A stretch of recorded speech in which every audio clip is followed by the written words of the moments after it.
Gdaņskas spīdvēja komanda Vibžeži ir viena no tām komandām, kas pretendē uz Polijas NAIS līgas augstākajām un godalgotākajām vietām.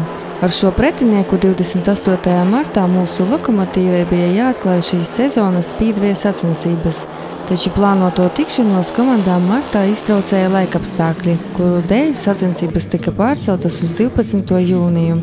Un jau svētdien 12. jūnijā pie mums ieradīsies Gdaņskas komandas līderi.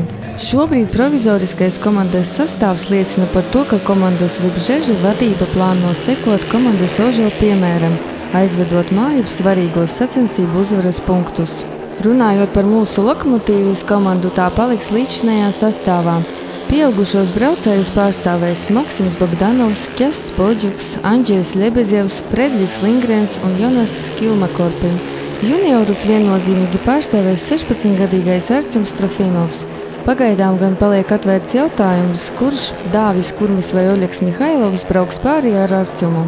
Sacensības Lokomotīva pret Vibžeži notiks jau šo svētdienu, 12. jūnijā Daugavpils trekā. Sacensību sākums 18.